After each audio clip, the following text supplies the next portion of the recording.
Hi friends, welcome to Samriya கலாட்டா channel. So thumbnail பார்த்துட்டு தான் வந்திருப்பீங்க. 50,000 ரூபாய் சம்பளத்துக்கு என்னால் வீடு வாங்க முடியுமா? இதை பற்றி தான் இன்னைக்கு டாபிக் பேச போகிறோம். ஸோ ரியல் டைம் கேல்குலேஷன் பார்க்க போகிறோம். எங்களோட லைவ் எக்ஸாம்பிள்ஸ் பற்றிலாம் பேச போகிறோம். ஸோ வாங்க வீடியோக்குள்ளே போகலாம். 50,000 சம்பளம் வாங்குற உங்களுக்கு ஒரு கேள்வி, இப்போ வீடு வாங்கலாமா இல்லை இன்னும் கொஞ்சம் நாள் வெயிட் பண்ணலாமா? வீடு வாங்குறதுன்றது வந்து ஒரு எமோஷனல் டிசிஷன் தான். பட் வீடு வாங்கலாம் நம்ம டிசைட் பண்ண பிறகு அதில் பார்க்க வேண்டிய முக்கியமான விஷயங்கள் என்ன? ஆமாம், எல்லாரும் என்ன பண்ணுவோம், ஃபஸ்ட்டு வந்து இஎம்ஐயை மட்டும் கால்குலேட் பண்ணுவோம். ஒரு வீடு வாங்கணும்னா எவ்வளோ இஎம்ஐ வரும், எவ்வளோ நம்மளால் அஃபோர்ட் பண்ண முடியுமா, அதெல்லாம் பார்த்துப்பாங்க. சரி 30% இருக்குது, நம்ம வாங்கிடலான்னு இறங்கிடுவோம். சரி 50,000னா என்னால் ஒரு 15,000 இஎம்ஐ பே பண்ண முடியும், இல்லை ஒரு 16,000-17,000 இஎம்ஐ பே பண்ண முடியும்னு சொல்லிட்டு வாங்க ஆரம்பிச்சிருவாங்க. ஸோ நம்ம வீடு வாங்கும்போது வெறும் அந்த இஎம்ஐ கால்குலேஷன் மட்டும் பண்ணாமல் வேறு சார்ஜஸ்லாம் என்ன இருக்குன்றதை நம்ம பார்க்கணும். ஸோ மெயினாக என்ன வரும்னு பார்த்தீங்கன்னா, நமக்கு ரெஜிஸ்ட்ரேஷன் சார்ஜ் இருக்கும். ஸோ இப்போ ஒரு வீடுன்னு வாங்கினோம்னா அதுலேருந்து ஒரு ஃபியூ பர்சன்ட் அந்த ஸ்டாம்ப் டியூட்டி அதெல்லாம் வரும், இல்லை ரெஜிஸ்ட்ரேஷன் சார்ஜ் அதெல்லாம் இருக்கும். அது ஒரு 10% கால்குலேட் பண்ணிக்க வச்சுக்கணும். எது 10% வீடோட செலவு இல்லாம அதுல இருந்து 10%. கரெக்ட். ஃபிளாட் ஒரு அமௌண்ட் ஒரு இருக்குன்னா அந்த வீடோட ரேட்ல இருந்து ஒரு 8 to 10% ஆகுது ஈஸிலி வந்து அந்த ரெஜிஸ்ட்ரேஷன் சார்ஜ். ஆமா, அதெல்லாம் ஆகும். ஸோ அது இல்லாம நம்ம வந்து ஒரு கார்பஸ் ஃபர்ஸ்ட் பில் பண்ணணும். ஓகேவா? ஏன்னா எல்லாரும் பேங்க் பார்த்தீங்கன்னா இப்போ அப்படி இப்படின்னு ஒரு 85% கூட கொடுத்துருவாங்க. அதாவது வீட்டோட டோட்டல் காஸ்ட்லேருந்து ஒரு 85% கூட கொடுத்துருவாங்க. நம்ம பேலன்ஸ் ஒரு 15-20% நம்ம வந்து ரெடி பண்ணி வச்சுக்கணும். இது கண்டிப்பாக இருக்கணும். அதுக்கப்புறமா எமர்ஜென்சி ஃபண்ட். ஓகேங்களா? எமர்ஜென்சி ஃபண்ட் கண்டிப்பாக வச்சுக்கணும். ஏன்னா ஏதோ ஒரு மெடிக்கல் எமர்ஜென்சி இல்லை ஜாப் லாஸ் எதுவானாலும் நம்மளால ஒரு 6 monthsக்கு மேனேஜ் பண்ணணும். இஎம்ஐயும் பே பண்ணணும், வீட்டுக்கான செலவுகள் எல்லாத்துக்கும் மேனேஜ் பண்ணணும். அதுக்கு எமர்ஜென்சி ஃபண்ட் கண்டிப்பாக வேணும். அதுக்கப்புறமா ப்ராப்பர்ட்டி டேக்ஸஸ் இருக்கும், அதுக்கப்புறமா மெயின்டெனன்ஸ் இருக்கும் வீடுக்கு. ஸோ இதோட சார்ஜஸ்லாம் கூட நம்ம இதெல்லாம் வீடு வாங்கின பிறகு இருக்கிற செலவு. ஆமாம், இதெல்லாம் இருக்கு. பட் ஆனாலும் நம்ம இதெல்லாம் வந்து இதுக்கு எவ்வளோ செலவாகும் அப்படின்றதும் நம்ம வந்து கால்குலேட் பண்ணி வச்சுக்கணும். ப்ராப்பர்ட்டி டாக்ஸ் இருக்கும், மெயின்டெனன்ஸ் இருக்கும், அப்புறம் வாட்டர் சார்ஜஸ் இருக்கும், அப்புறம் இன்டீரியர்ஸ் இருக்கும். ஸோ இந்த சார்ஜஸ்லாம் நம்ம பார்த்துக்கணும். அதையும் சேர்த்து கால்குலேட் பண்ணி தான் மந்த்லி நம்ம இவ்வளோ பே பண்ணணுன்ற கணக்குக்கு வந்த பிறகு தான் நம்ம வந்து வீடு வாங்குறத பற்றி டிசைடே பண்ணோம். ஓகே, எல்லாரும் சொல்கிற விஷயம் என்னன்னா, என் ஹஸ்பண்டுமே அதுதான் அடிக்கடி சொல்வார், உங்களோட இஎம்ஐ கமிட்மெண்ட் வந்து உங்கள் சம்பளத்துலேருந்து 30 to 40% தாண்டக்கூடாது. 30% இன்ஃபேக்ட் சொல்லுவாங்க, 30% தாண்டக்கூடாது அப்படின்ற மாதிரி சொல்லுவாங்க. ஸோ ஃபார் எக்ஸாம்பிள் என்னோட சம்பளம் வந்து 50,000 ரூபாய் தான். ஸோ நான் எப்படி வீடு வாங்கலாம், எவ்வளோக்கு வீடு வாங்கலாம்? ஸோ அந்த ரியல் டைம் கால்குலேஷன் பார்க்கலாமா? சரி, ஓகே. ஸோ நம்ம வந்து இப்போ எனக்கு 50,000 தான். அப்போ நம்ம எப்படி ஒர்க் அவுட் பண்ணோம்னா, என்னால் வந்து அப்போ 15,000 இஎம்ஐ பே பண்ணலாம். கரெக்டாக 15,000 தான் என்னால் இஎம்ஐ பே பண்ண முடியும். அப்போ நான் 15,000 இஎம்ஐ பே பண்ணுறேன்னா நான் வந்து ஒரு 8% ரேட் ஆஃப் இன்ட்ரெஸ்ட் வச்சுக்கலாம். இப்போ வந்து home loan rate of interest வந்து 8%. ஸோ என்ன ஒன்று பண்ணோன்னா, நம்ம வந்து மேக்ஸிமம் 10 year எடுக்கணும். ஓகேங்களா? இதுதான் எப்போவுமே எல்லாரும் பண்ணுற தப்பு. 15 years 20 years எடுப்பாங்க. பேங்க் எவ்வளோ இயர்ஸ் கொடுக்குறாங்களோ அதை மேக்ஸிமம் 10 year எடுத்துக்கோங்க. அது எப்படி கால்குலேட் பண்ணி பேங்க் கொடுப்பாங்கன்னா உங்களோட ஏஜை பொறுத்து தான். ஸோ அவங்க ரிட்டையர்மெண்ட் ஏஜ் வந்து ஒரு 60 years வச்சுருக்காங்கன்னா, உங்களோட ஏஜ் இப்போ உங்களோட ஏஜ் 30 years தான் இருக்குது. உங்களுக்கு இப்போ வீடு வாங்கணும்னு நினைக்கிறீங்கன்னா உங்களுக்கு இன்னும் 30 years இருக்குது ரிட்டையர்மெண்ட். ஸோ அவங்க 30 yearsக்கு வந்து 10 year கொடுப்பாங்க. ஸோ நம்ம எடுக்கும்போது மேக்ஸிமம் 10 year எடுத்துக்கணும். ஓகேங்களா? நம்ம க்ளோஸ் பண்ணிக்கலாம், அதுக்கப்புறமா க்ளோஸ் பண்ணிக்கலாம்.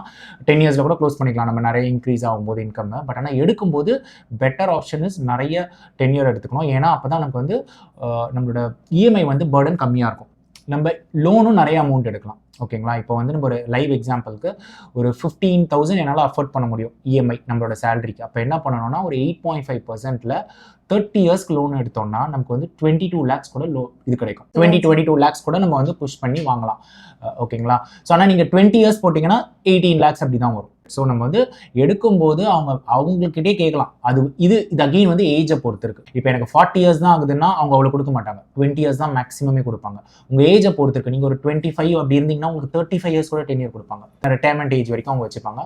ஸோ மேக்ஸிமம் 10 year எடுத்துக்கோங்க. ஸோ தட் உங்களோட இஎம்ஐ அவுட்கோ வந்து ரொம்ப கம்மியாக இருக்கும். ஸோ ஏன்னா நம்மளோட சேலரியே வந்து 50,000 தான். ஸோ நம்மளோட எய்ம் வந்து என்னவா இருக்கணும்னா, நமக்கு மந்த்லி இஎம்ஐ கமிட்மெண்ட் ரொம்ப கம்மியாக இருக்கும். அப்போ பண்ணும்போது ஒரு 15,000 அப்படி எடுத்தோம்னா இஎம்ஐ இருக்கிற மாதிரி இருந்ததுன்னா நமக்கு 23 lakhs கூட நமக்கு ஒரு லோன் கிடைக்கும். 23 lakhs 30 years நான் ஒரு அப்ராக்சிமேட்டாக சொல்கிறேன். அது மட்டும் இல்லாம லோனை நடுவுல அடைக்க முடியுமான்னு நம்ம கேட்டுக்கணும் இல்லையா? ஆமா, அந்த சார்ஜஸ்லாம் ப்ரீபேமெண்ட் சார்ஜஸ் இருக்கா, ப்ரீ க்ளோஷர் சார்ஜஸ் இருக்கா, அதெல்லாம் இப்போலாம் மோஸ்ட்லி எந்த பேங்க்கும் வந்து அது வாங்குறது இல்லை. ஸோ வந்து அந்த மாதிரியே நம்ம வந்து இது பண்ணிக்கலாம், க்ளோஸ் பண்ணிக்கலாம் எஸ், சீக்கிரமா. நீங்க இப்போதைக்கு டென்யூர் ஜாஸ்தியா எடுத்துட்டு நாளை பின்ன கையில காசு வந்துச்சுன்னா கொஞ்சம் சீக்கிரமா அடைச்சு உங்களோட ஃபினான்ஷியல் கமிட்மெண்ட்டை பொறுத்து நீங்க டென்யூர் இன்க்ரீஸ் பண்றதோ டிக்ரீஸ் பண்றதோ. நீங்க இஎம்ஐ இன்க்ரீஸ் பண்ணீங்கன்னா ஆட்டோமேட்டிக்காக டென்யூர் கம்மியாயிடும். ஸோ நம்ம எல்லாமே அந்த மாதிரி இல்லைனா உங்களுக்கு ஒரு லம்சம் அமௌண்ட் வருது அப்படின்னா நீங்கள் அதை பே பண்ணீங்கன்னா கூட உங்களோட டென்யூர் கம்மியாகும். ஸோ நம்ம அதுதான் சொல்றது என்னன்னா, நீங்கள் எடுக்கும்போது உங்களால் மேக்ஸிமம் அவங்க பேங்க் எவ்வளோ கொடுப்பாங்களோ அதை எடுத்துக்கோங்க ஃபர்ஸ்ட், மேக்ஸிமம் கொடுக்குற டென்யூரை. அதுக்கப்புறமா வந்து நம்ம ப்ரீ க்ளோஸ் பண்ணிக்கலாம், இல்லை பார்ட் பேமெண்ட்லாம் பண்ணிக்கலாம். ஏன்னா உங்க salary 50,000 வாழ்க்கை பூரா இருக்க போறது 50,000 இருக்க போகிறது இல்லை. அஃப்கோர்ஸ் கமிட்மெண்ட்ஸும் இன்க்ரீஸ் ஆகும் அதுக்கப்புறமா. பட் ஆனால் வந்து உங்களுக்கு இன்க்ரீஸ் ஆக நீங்கள் வந்து இஎம்ஐயும் இன்க்ரீஸ் பண்ணிக்கலாம், டென்யூர் அப்புறமா கம்மி பண்ணிக்கலாம். ஆனால் எடுக்கும் போதே வந்து நீங்கள் அதாவது வந்து அவங்க 20 years தான் கொடுக்குறாங்க அப்படின்னீங்கன்னா என்ன ஆகும், உங்களுக்கு இஎம்ஐ கமிட்மெண்ட் அதிகமாகிடும். ஓகேங்களா? ஆனால் 30 years எடுத்திங்கன்னா ஒரு 5,000 கூட கம்மியாகும், 4-5,000 கூட கம்மியாகும். ஸோ அதனால அந்த மாதிரி எடுத்துக்கலாம். ஸோ வந்து நான் ஒரு 50,000 சம்பளம் வாங்குறவங்கன்னா நான் எவ்வளோ ரூபாய்க்கு வீடு வாங்க முடியும் என்னால? ஓகே, ஸோ இப்போ நம்ம பேசின கேல்குலேஷன் தான். ஸோ 15,000 இஎம்ஐனா நம்ம வந்து ஒரு 23 lakhs கூட வாங்கலாம், அஸ்யூமிங் 30 years டென்யூர்னா. ஓகேங்களா? லெட்ஸ் ஹேவ் டென்யூர் வந்து ரொம்ப அதிகமாக வச்சுக்கலாம், மேக்ஸிமமான ஒரு டென்யூர் எடுத்துக்கலாம். இது வந்து ஒரு அப்ராக்சிமேட்டாக ஒரு 28-30 years இருக்கிற ஒரு பர்சன் ஒரு 50,000 ஏர்ன் பண்ணுறாங்க அவங்க வாங்கினோன்னா. ஓகேங்களா? இது கொஞ்சம் சேஞ்ச் ஆகும், நீங்கள் 35-40 years இருந்தீங்கன்னா வேறு மாதிரி இருக்கும். ஸோ நமக்கு இப்போ 22-23 lakhs கிடச்சிருது. ஓகேவா? ஸோ அப்புறமா நம்ம என்ன பண்ணோன்னா, பேலன்ஸ் இப்போ ஒரு 30 lakhsல ஒரு வீடு பார்க்குறோம், அவங்களால அவ்வளோதான் வாங்க முடியும். ஓகேங்களா? 30 lakhsக்கு ஒரு வீடு வாங்கினா அதில் நமக்கு ஒரு எப்படியும் ஒரு 6 lakhs வந்து டவுன் பேமெண்ட் பே பண்ணணும். அப்புறமா வந்து நமக்கு ரெஜிஸ்ட்ரேஷன் சார்ஜ் அப்படிலாம் இருக்கும். ஸோ அப்படி போச்சுன்னா நம்ம 23 lakhs வரைக்கும் லோன் எடுக்கலாம். 30 lakhs வீடுன்னு வச்சுக்கலாம். 30 lakhs வீடுக்குள்ள தான் நம்ம டார்கெட்டே பண்ண முடியும். ஓகே, இந்த 6 lakhs டவுன் பேமெண்ட், இந்த டவுன் பேமெண்ட்டுக்கு நம்ம என்ன பண்ணலாம்? என்ன பண்ணணும்னா நம்ம அதை ஃபர்ஸ்ட் அது சேவ் பண்ணணும், அந்த 6 lakhs. ஓகே, பண்ணக்கூடாதுன்னு பார்த்தோன்னா அதுக்கும் லோன் போடக்கூடாது. அதுக்கும் நான் போய் ஒரு கோல்டு லோன் எடுக்கிறேன், அதுக்கு போய் நான் ஒரு பர்சனல் லோன் எடுக்கிறேன், ஏன்னா அப்படி போனீங்கன்னா அதுக்கும் இஎம்ஐ தான் பே பண்ணணும். அப்புறமா நீங்கள் இதுக்கும் இஎம்ஐ பே பண்ணிட்டு அதுக்கும் இஎம்ஐ பே பண்ணால், ஹோம் லோனுக்கும் இஎம்ஐ பே பண்ணால் அந்த 40% சொன்னல 30% அதுக்கு மேலே போயிடும். அப்புறமா நம்மளோட லைஃப்க்கு நம்மளோட எக்ஸ்பென்சஸ்லாம் வந்து மற்ற எக்ஸ்பென்சஸ்லாம் இருக்கும்ல, வெறும் ரெண்ட் மட்டும் இல்லை, வெறும் இஎம்ஐ மட்டும் இல்லை, அது இல்லாமல் மதர் எக்ஸ்பென்சஸ்லாம் வரும். அப்போ அதெல்லாம் நம்மளால பே பண்ண முடியாமல் போயிடும், இல்லை ரொம்ப கஷ்டமாக போயிடும் நமக்கு. ஸோ இந்த 6 lakhsக்கே வந்து ஏதாவது பிளான் மாதிரி சொல்ல முடியுமா? லைக் ஒரு 5 வருஷத்துக்கு இது போட்டு வச்சா? ஆமாம், அது நம்ம 6 lakhs நம்ம இப்போ இதுதான் பிளான்னு நினச்சிட்டோம்னா நம்ம வந்து 6 lakhs சேவ் பண்ணணும். ஓகேங்களா? 6 lakhs அகெயின் வந்து ஒரு எஸ்ஐபி ஏதாவது ஆரம்பிச்சுட்டு ஒரு லாங் டேர்ம், அதுக்கும் கொஞ்சம் ஈஸியாக பண்ண முடியாது, ஏன்னா அகெயின் சேலரிஸ் அகெயின் 50,000 தானே நமக்கு. ஸோ நம்ம அப்போ என்ன பண்ணுவோம், ரெண்டல் ஹவுஸில் இருப்போம். ஸோ ரெண்டல் ஒரு 8,000 10,000 வருதுன்னா கொஞ்சம் பேலன்ஸ் அமௌண்ட்டை கொஞ்சம் சேவ் பண்ணணும். எப்படியும் ஒரு 20% நம்மளோட சேலரிலேருந்து சேவ் பண்ணி ஒரு 10,000 அப்படி சேவ் பண்ணோன்னா அது ஒரு 3-4 yearsல நம்ம அந்த 6 lakhs எப்படியாவது பில் பண்ணிடலாம். பேமெண்ட் 6 lakhsக்கு நம்ம வந்து எஸ்ஐபி ஸ்டார்ட் பண்ணி இதுக்கு நம்ம வந்து கொஞ்சம் பிளான் பண்ணணும். இமீடியட்டாக பண்ண முடியாது. 6 lakhs ஒரு கொஞ்சம் டீசெண்டான அமௌண்ட்டில் அந்த அமௌண்ட்டை நம்ம சேவ் பண்ணோன்னா வந்து நம்ம ஒரு 4 years or 5 years எஃபர்ட் ஆகும் அதுக்கு. இதுக்கு இன்னொரு ஆப்ஷன் என்னன்னு பார்த்தா, பிஎஃப் அமௌண்ட்லாம் இப்போ நம்ம ஒர்க் பண்ணிட்டு இருந்தோம்னா பிஎஃப் அமௌண்ட் எப்படியும் டிரெக்ட் பண்ணுவாங்க, அதுலேருந்து கூட எடுக்கலாம். ஏன்னா கவர்மெண்ட் அலோவ் பண்ணுறாங்க, ஏதாவது ஒரு மெடிக்கல் எமர்ஜென்சி இல்லைனா எனக்கு ஒரு வீடு வாங்கணும் அப்படிலாம் வேணும்னா நமக்கு அமௌண்ட் தேவைப்படும்ல. ஸோ அப்போ வந்து அதை நம்ம கொஞ்சம் எடுத்துக்கலாம், நம்மளோட அமௌண்ட் தான் அது. பட் ஆனால் ஜென்ரலாக நான் சஜஸ்ட் பண்ண மாட்டேன், ஏன்னா அது வந்து நம்ம ஒரு ரிட்டைர்மெண்ட்டுக்கான ஒரு அமௌண்ட், பிஎஃப் அமௌண்ட் நம்ம சேவ் பண்ணுறதுனா. ஸோ இல்லை எனக்கு கண்டிப்பாக வீடு வேணும், நான் வந்து லோனும் போகக்கூடாது, அதாவது அந்த எனக்கு டவுன் பேமெண்ட் அமௌண்ட்கே கொஞ்சம் ஷார்ட்டேஜாக இருக்குது அப்படின்னா அந்த மாதிரி டைமில் வேணா பிஎஃப் அமௌண்ட்டை கொஞ்சம் எடுக்கலாம் இந்த மாதிரி. ஏன்னா நீங்க இன்னமும் ஒர்க் பண்ண போறீங்க தானே, ஸோ எப்படியோ அதுவும் சேர்க்கலாம், ஃபுல்லாக எடுக்கக்கூடாது, அதுலேருந்து கொஞ்சம் அமௌண்ட்டை எடுத்து நம்ம டவுன் பேமெண்ட்டுக்கு யூஸ் பண்ணிக்கலாம். ஆனால் தயவுசெய்து கோல்டு லோன், பர்சனல் லோன் அதெல்லாம் எடுக்காதீங்க. பட் ஏன் கோல்டு லோன் வேணாம்? இல்லை, அகெயின் இஎம்ஐ ஆகிடும்ல, ஐ மீன் அதுக்கும் ஒரு இஎம்ஐயாக இருக்கும். இல்லைனா மேபி கோல்டு லோன் கொஞ்சம் பர்சன்டேஜ் கம்மியாக இருக்கலாம். சில அந்த கவர்மெண்ட் இதெல்லாம் பார்த்தோன்னா ஒரு 7%, 8%லாம் கூட கிடைக்கும்னு நினைக்கிறேன், 8%, 9% அந்த மாதிரி. பட் அகைன் அதுவும் நாட் அட்வைசபிள், ஏன்னா நீங்கள் அதுக்கும் இன்ட்ரெஸ்ட் பே பண்ணணும், அதுக்கும் இஎம்ஐ மாதிரி ஒரு அமௌண்ட் பே பண்ணணும் மந்த்லி. இஎம்ஐயில் வெறும் இன்ட்ரெஸ்ட் அமௌண்ட் மட்டும் பே பண்ணுற மாதிரி இருக்கும். ஸோ அது ஒரு அகெயின் நம்மளோட சேலரி 50,000லேருந்து அதுவும் பே பண்ணுற மாதிரி இருக்கும்ல. ஸோ பெட்டர் வந்து கொஞ்சம் சேவ் பண்ணுங்கள். ஒரு 3-4 years ஆனாலும் பரவாயில்ல, வீடு வாங்குறது வந்து இமீடியட்டாக இன்னைக்கு பார்த்துட்டு நாளைக்கே புக் பண்ண போகிறது இல்லைல்ல. ஸோ நம்ம எந்த ஏரியா, நம்ம பட்ஜெட் என்னன்னு பார்க்கணும், அந்த பட்ஜெட்டுக்கு ஏற்ற மாதிரியான ஏரியா போகணும் நம்ம. ஓகேங்களா? நம்ம வந்து இப்போ இருக்கிற எப்போவுமே ஒரு இம்பார்ட்டண்டான விஷயம் வந்து ரொம்ப டெவலப்டான ஏரியாவில் வீடு வாங்கக்கூடாது. எல்லாரும் பண்ணுற தப்பே அதுதான். இப்போ ஃபார் எக்ஸாம்பிள் நான் ஒரு இது சொல்கிறேன், இப்போ சென்னையில் பார்த்தீங்கன்னா யாராலேயே போய் நுங்கம்பாக்கத்தில் வாங்க முடியுமா சொல்லுங்கள்? ஸோ ஆல்ரெடி அங்கெல்லாம் வந்து ரொம்ப ஒரு ப்ரைமான ஏரியா, ரொம்ப க்ரோஸில் போகும், அது சேச்சுரேட் ஆகிடுச்சு ஆல்ரெடி. ஓகேங்களா, நம்ம லேண்டே கிடைக்காது அந்த மாதிரி இடத்துலலாம். ஸோ நம்ம வந்து எப்போவுமே ஒரு டெவலப்பிங் ஏரியா இன்னும் ஒரு 5 years 10 years நல்லா டெவலப் ஆகும் அப்படி தான் வாங்கணும். இப்போ என்னோட எக்ஸாம்பிள் எடுத்துக்கிட்டிங்கன்னா பார்த்தீங்கன்னா, நான் வாங்கும்போது வீடு வந்து எனக்கு மேரேஜ் கூட ஆகலை. அப்போது ரொம்ப ஏர்லி 20s வாங்கிட்டேன் நான். அப்போ ஒரு 15 years ஆகிடுச்சுன்னு வச்சுக்கோங்களேன். அப்போ பார்த்தீங்கன்னா 30 lakhsக்கு ஆல் இன்க்ளூசிவாகவே ஒரு 2 BHK ஃப்ளாட் கிடச்சி. ஓகேங்களா, இப்போலாம் வந்து நினச்சி கூட பார்க்க முடியாது. இது 2 BHK 1000+ ஸ்கொயர் ஃபீட்லாம் வந்து இந்த ஏரியாவில் நான் வாங்கின ஏரியாவில் கஷ்டம் கிடைக்கிறது. இப்போ ஏரியா என்னன்னு சொல்லலாமா? சொல்லலாம். ஸோ பள்ளிக்கரணையில் தான். ஸோ அது வேளச்சேரி பக்கத்தில். ஓகேங்களா, அப்போ நான் வாங்கும்போது அந்த ஏரியாலாம் கண்டிப்பாக டெவலப்டு இல்லை. கொஞ்சம் வந்து நான் பார்த்தா ரோடு கூட இருக்காது அப்போல்லாம். நான் இது சொல்கிறது 2010 தான் புக் பண்ணும்போது அப்போது. ஸோ அப்போ பார்த்தீங்கன்னா ரொம்ப ரோட்ஸ்லாம் நல்லாவே இல்லை. வெளியில் மெயின் ரோட்டில் பார்த்தீங்கன்னா கொஞ்சம் அதிகமாக இருந்தது. 4000 per square feet அப்படி சொன்னாங்க. உள்ளே போக ஒரு 1000 square feet கம்மியாயிடுச்சு. 1000 rupees per square feet கம்மியாயிடுச்சு. ஸோ நான் வந்து பரவாயில்ல இருக்கட்டும், ஒரு 1 kilometer உள்ளே போனாலும் பரவாயில்ல அப்படின்னு சொல்லிட்டு வாங்கினேன். இதே வந்து நான் அப்போ வேளச்சேரியில் வாங்கியிருந்தீங்கன்னா அப்போ பார்த்தீங்கன்னா அப்போ வேளச்சேரி கொஞ்சம் டெவலப்டாகவே இருந்தது. ஸோ அப்போலாம் கொஞ்சம் அதிகமாக இருந்தது. அந்த ஒரு ஹார்ட்லி ஒரு 3 kilometers 4 kilometers தான் இருக்கும்னு நினைக்கிறேன் வேளச்சேரியிலேருந்து இந்த இடம். பட் ஆனால் வந்து ரொம்ப அதிகமாக இருந்தது. ஸோ என் ஃப்ரெண்ட்ஸ்லாம் பார்த்தீங்கன்னா இன்னும் தள்ளி போனாங்க. ஸோ நம்மளோட பட்ஜெட்டுக்கு ஏற்ற மாதிரி நம்ம டெவலப் ஆக போகிற ஏரியா, டெவலப் ஆகிட்டு இருக்கு, இன்னும் கொஞ்சம் 5-10 years ஆகும்னா அந்த மாதிரி ஏரியாவில் தான் எப்போவுமே வீடு வாங்கணும். அதுவும் இந்த மாதிரி 50,000 தான் இருக்குது சேலரி. எனக்கு வந்து இப்போ ஒரு வீடு இந்த டைமில் நான் இப்போ சொல்கிறது நம்ம பேசுறது 2026 நம்ம ஒரு வீடு வாங்கணும், 50,000 தான் இருக்குன்னா நம்ம கண்டிப்பாக வந்து இன்னும் தள்ளி போய் தான் வாங்கணும். ஸோ பட்ஜெட் வந்து 25 to 30 lakhs. நாங்கள் சொல்கிற மாதிரி பள்ளிக்கரணையில் நாங்கள் வாங்கும்போது ரோட்ஸ் எதுவுமே இல்லை. பட் இப்போ பார்த்தீங்கன்னா அது பயங்கரமாக டெவலப் ஆயிடுச்சு அந்த ஏரியா. நிறைய இன்டர்நேஷனல் ஸ்கூல்ஸ், CBSE ஸ்கூல்ஸ் சுற்றி இருக்கு. அப்போல்லாம் ஸ்கூல்ஸ் எதுவுமே இல்லை, ரோடே இல்லை, ரோடு இல்லை, நிறைய வீடுங்களும் இல்லை, எல்லாமே லேண்ட்லாம். அப்படி பார்த்தீங்கன்னா 2010 பற்றி 2010ல சொல்கிறோம். ஸோ அப்போ எனக்கு என்ன அட்வான்டேஜ் பார்த்தீங்கன்னா அப்போ மேரேஜும் ஆகலை. ஸோ கமிட்மெண்ட்ஸ் நிறைய இல்லை, குழந்தைங்க இல்லை ஆப்வியஸ்லி. ஸோ அதனால வந்து எனக்கு எல்லாம் ஈஸியாக இருந்தது. என்னால் EMI எல்லாம் மேனேஜ் பண்ண முடிஞ்சது. அதெல்லாம் வீடு ரெஜிஸ்டர் பண்ணும்போது எங்களுக்கு கல்யாணம் ஆயிடுச்சு. பசங்க ஒரு 8 வயசு ஆகுறதுக்குள்ள, என்னோட பையனுக்கு முதல் பையனுக்கு 8 வயசு ஆகுறதுக்குள்ளேயே வந்து இவங்க அந்த லோன் எல்லாம் முடிச்சுட்டாங்க. EMI க்ளோஸ்லாம் பண்ணி முடிச்சுட்டாங்க. ஸோ நீங்களும் வந்து இந்த மாதிரி வாங்கும்போது இதுதான் என்னோட டிப்ஸ். பார்த்தீங்கன்னா கொஞ்சம் தள்ளி வாங்குங்க. ஸோ இப்போ பார்த்தீங்கன்னா பள்ளிக்கரணை கூட அவுட் ஆஃப் கொஸ்டின் மாதிரி ஒரு எக்ஸாம்பிளுக்கு சொல்றேன். ஏன்னா இப்போ அந்த நீங்க பாக்குற அந்த 30 lakhsக்கே வீடு கிடைக்காது. எவ்வளவு பள்ளிக்கரணையில 7,000 இந்த 7 to 8,000 போகும் ஒரு ஸ்கொயர் ஃபீட் போகுது. அது டிபெண்ட்ஸ் ஆன் தி பில்டர், எல்லாமே இருக்கும். என்ன மாதிரி கேட்டட் கம்யூனிட்டினா அது கொஞ்சம் இன்னும் அதிகமா இருக்கும். ஒரு நார்மல் ஸ்டாண்ட் அலோன் அபார்ட்மெண்ட்னா ஒரு 7-7.5 கூட ஆகும். ஸோ அகெயின் நம்ம வந்து ரெஜிஸ்ட்ரேஷன் சார்ஜ் எல்லாமே போட்டு பார்த்தோம்னா ஓவரால் கார் பார்க்கிங்க்குன்னு தனியாக சார்ஜ் போடுவாங்க. எல்லாம் போட்டு பார்த்தீங்கன்னா உங்களுக்கு 70 lakhs ஈஸிலி வரும். 70 lakhs கம்மியாக கிடைக்கிறது ஒரு 2 BHK கஷ்டம். ஸோ நம்ம இப்போ வந்து இன்னும் தள்ளி தான் போகணும்.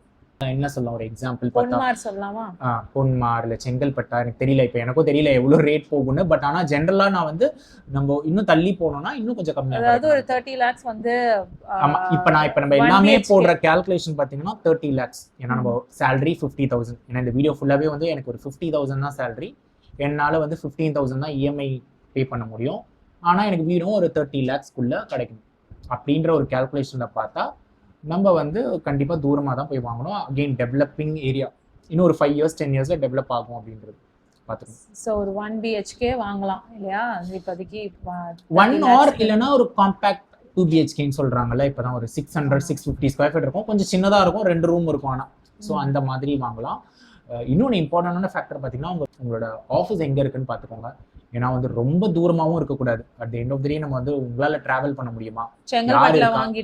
செங்கல்பட்டு வாங்கிட்டு அடையாறுல ஆஃபீஸ் இருந்ததுன்னா எப்படி டெய்லி போயிட்டு வருவீங்க? அதெல்லாமும் பார்த்துக்கோங்க. நாளைக்கு ஜாப் ஸ்விட்ச் ஆனால் என்ன பண்ணுறது? ஸோ இந்த மாதிரியான எல்லா விஷயமும் பார்த்துட்டு தான் நீங்கள் வந்து வீடு வாங்கணும். இல்லை ஓகே, நான் ட்ரெயின்லாம் பிடிச்சி போய்வேன்ப்பா, எனக்கு ஒன்றும் பிரச்சனை இல்லை. என் ஃபேமிலிக்கு சேஃபாக ஒரு இடம் வேணும். ஆமாம், இல்லைன்னா இல்லை எனக்கு ஒர்க் ஃப்ரம் ஹோம்லாம் இருக்குது, என்னால் வந்து ஒரு 1 or 2 days தான் நான் ஆஃபீஸ் போகணும், என்னால் நான் சரி பரவாயில்ல அந்த 2 days அட்ஜஸ்ட் பண்ணி போய்க்கிறேன் அப்படின்னு சொன்னீங்கன்னா அந்த இடத்துல பக்கத்தில் நல்ல பசங்களுக்கு ஸ்கூல்ஸ்லாம் இருக்கா அதெல்லாமும் கொஞ்சம் பார்த்துட்டு அதுக்கப்புறமா ஏரியா ஷார்ட் லிஸ்ட் பண்ணணும். இப்போ எங்களுக்கு பசங்களே இல்லை, இப்போதான் கல்யாணம் ஆயிடுச்சு அப்படின்னு யோசிச்சிங்கன்னா கூட ஃபியூச்சருக்காக யோசிங்க, பக்கத்தில் என்ன இருக்கு. இல்லை இடம் வந்துருச்சுன்னா ஸ்கூல்ஸ் எல்லாம் வந்துடும். அதனால அந்த இடம் டெவலப் ஆச்சுன்னா பக்கத்தில் ஸ்கூல்ஸ் எல்லாம் வந்துடும், அது ஒன்றும் ப்ராப்ளம் இல்லை. பட் ஆனால் ஒரு எல்லாமே ஒரு டைம் ஆகும். இப்போதான் டெவலப் ஆகிட்டு இருக்கு, இன்னும் கொஞ்சம் டெவலப்பிங் ஏரியா அப்படின்னு பார்த்தோம்னா ஒரு 5-10 yearsல கூட நல்லா ஒரு இதுவாயிடும். அதுக்கப்புறமா ஃப்ளாட் ஏன் செகண்ட் ஹேண்ட் ஃப்ளாட்டை பற்றி என்ன சொல்றீங்க? செகண்ட் ஹேண்ட் ஃப்ளாட் வாங்கலாமா? இந்த மாதிரி காஸ்ட்டுக்கு வந்து நம்மளுக்கு செகண்ட் ஹேண்ட் ஃபிளாட் கிடைக்கும். கிடைச்சதுன்னா வாங்கலாம் கண்டிப்பா. பட் ஆனால் அந்த ஏஜ் ஆஃப் பில்டிங்கும் பார்த்துக்கோங்க. ரொம்ப ஓல்டா வேண்டாம், ஒரு 20 இயர்ஸ் 25 இயர்ஸ்லாம் வேண்டாம். ஒரு 5-7 இயர்ஸ்க்குள்ள இருந்ததுன்னா ஸ்டில் ஒரு நல்ல ரேட்டு கிடைச்சதுன்னா வாங்கலாம், ஒன்றும் தப்பு இல்லை. இப்போ என்னதான் சொல்ல வரீங்க, 50,000 ரூபாய் என் சம்பளம் இருக்குன்னா நான் வீடு வாங்கலாமா கூடாதா? வாங்கலாம். ஸோ சில கண்டிஷன்ஸ் இருக்கு. ஸோ அதான் அந்த முன்னாடி பண்ணதே தான் நான் மறுபடியும் அதே தான் சொல்லுவேன். ஃபர்ஸ்ட் எமர்ஜென்சி ஃபண்ட் ரெடியா இருக்கா அது பார்த்துக்கோங்க. அது ரெடி பண்ணணும். அதுக்கப்புறமா உங்களுக்கு டவுன் பேமெண்ட் அட்லீஸ்ட் ஒரு 15 to 20% பே பண்ணுற அளவுக்கு அமௌண்ட் ரெடி பண்ணி வச்சுருக்கீங்களா அதுக்கும் பார்த்துக்கோங்க. அதுக்கப்புறமா அதர் ரெஜிஸ்ட்ரேஷன் சார்ஜஸ் இதெல்லாம் இருக்கும்ல, இதெல்லாம் உங்களால் அஃபோர்ட் பண்ண முடியுமா, அதுக்கும் எக்ஸ்ட்ராவாக பணம் இருக்கா, அமௌண்ட் ரெடி பண்ணி வச்சுருக்கீங்களா பாருங்கள். இன்னொன்று ஸ்டேபிளான ஜாப் இருக்கா, எந்த ஏரியாவில் ஜாப் இருக்கும், நீங்கள் வாங்குகிற ஏரியாவிலேருந்து அந்த உங்களோட ஆஃபீஸ் எவ்வளோ தூரம் இருக்கும், இல்லை நீங்கள் வந்து இந்த வீட்டில் நான் ஒரு 5-10 இயர்ஸ் வாழுவேன் அப்படின்னு நினச்சா வாங்குறது இஸ் அ குட் ஆப்ஷன். இல்லை என் ஜாப் வந்து ரொம்ப டிரான்ஸ்ஃபரபிளாக இருக்கும், இல்லை நான் இங்கே இருப்பேனானே தெரியல, இந்த சிட்டியில் நான் இருப்பேனானே தெரியல, எவ்வளோ வருஷம் இங்கே இருப்பேன்னு தெரியல அப்படின்னு பெட்டர் நீங்கள் வந்து ரெண்ட்லேயே இருந்துட்டு இதுக்குள்ளே நீங்கள் ஒரு கார்பஸை பில்ட் பண்ணிவிட்டு அதுக்கப்புறமா ஒன்ஸ் நீங்கள் எங்கே போய் செட்டில் ஆக போகிறீங்க ஒரு அப்படின்னு டிசைட் பண்ணிவிட்டு அதுக்கப்புறமா வந்து நீங்கள் வாங்கலாம். வீடு வாங்குறதுன்றது வந்து ஒரு எமோஷனல் முடிவு, முன்னாடியே சொன்ன மாதிரி. ஸோ எமோஷனல் முடிவுக்காக வந்து உங்கள் பேர்டன், ஃபினான்ஷியல் பேர்டன் நீங்கள் எடுத்துக்கக்கூடாது. லைஃபே வந்து ஸ்ட்ரெஸ் ஆகிடும். அதனால ஸோ இந்த கேல்குலேஷன்லாம் பண்ணுறது மூலமாக நீங்கள் வந்து பெரிய விதமான ஒரு ஃபினான்ஷியல் ஸ்ட்ரெஸ்ஸில் வந்து மாட்டிக்காமல் தப்பிப்பீங்க. ஸோ வீடு வாங்குறதுக்கு முன்னாடி இந்த கேல்குலேஷன்ஸ்லாம் கண்டிப்பாக போடுங்க. உங்களுக்கு எவ்வளோ சம்பளம், அதில் வந்துட்டு எவ்வளோ பர்சன்டேஜ் இஎம்ஐ வருது, அண்ட் நம்மளால மற்ற விஷயங்களெல்லாம் வந்து பிளான் பண்ண முடியுமா அஃபோர்டபுளா அப்படின்றத பார்த்துட்டு எல்லா விஷயத்தையும் பிளான் பண்ணிவிட்டு அதுக்கப்புறம் வீடு வாங்குறதுன்றது வந்து டக்குன்னு இன்னைக்கு பார்த்து நாளைக்கு முடிக்கிறதுல முன்னாடியே பேசின மாதிரி. ஸோ ஒரு 5 வருஷமாவது எடுத்துக்கோங்க. சேவ் பண்ணுங்கள், டவுன் பேமெண்ட்டுக்கு ரெடி பண்ணுங்கள், எமர்ஜென்சி ஃபண்ட் ரெடி பண்ணுங்கள், எல்லாத்தையும் ரெடி பண்ணிவிட்டு தென் ஃபைனலி ஏரியா டிசைட் பண்ணிவிட்டு வீடு வாங்குங்க. ஸ்லோவாக போங்க, ஃபர்ஸ்ட்டாக பண்ணணும்னு சொல்லிட்டு போயிட்டு ரொம்ப பெரிய ஃபினான்ஷியல் கமிட்மெண்ட்டில் மாட்டிக்காதீங்க. அப்புறம் லைஃபே வந்து ஸ்ட்ரெஸ் ஆகிடும். இந்த வீடியோ உங்களுக்கு பிடிச்சதுன்னா கண்டிப்பாக உங்கள் ஃப்ரெண்ட்ஸ் அண்ட் ஃபேமிலிக்கு ஷேர் பண்ணுங்கள். முக்கியமாக வீடு வாங்கணும் அப்படிங்கிற டிசிஷனில் இருக்கிறவங்களுக்கு ஷேர் பண்ணுங்கள், யூஸ்ஃபுல்லாக இருக்கும். இல்லை கம்மி சம்பளம் எனக்கு வாங்கலாமான்னு யோசிச்சுட்டு இருப்பாங்க இல்லையா, அவங்களுக்கு ஷேர் பண்ணுங்கள். கண்டிப்பாக வந்து இந்த வீடியோ யூஸ்ஃபுல்லாக இருக்கும். ஸோ உங்களோட சேலரி என்ன, அப்புறம் நீங்கள் வீடு வாங்கலாம்னு நினைக்கிறீங்களா, ரெண்ட்லேயே இருக்கலாம்னு நினைக்கிறீங்களா அப்படின்றத வந்து கமெண்ட் செக்ஷனில் சொல்லுங்கள். நெக்ஸ்ட் எதை பற்றி பேசினா உங்களுக்கு வந்துட்டு யூஸ்ஃபுல்லாக இருக்கும் அப்படின்னு நினைக்கிறீங்களோ அதை வந்து கமெண்ட் செக்ஷனில் சொல்லுங்கள். Will discuss about it. So next ஒரு இன்ஃபர்மேட்டிவ் வீடியோவோட உங்களை திரும்பவும் மீட் பண்ணுறோம். Until then, it's bye from Jemima. Bye from Dilip.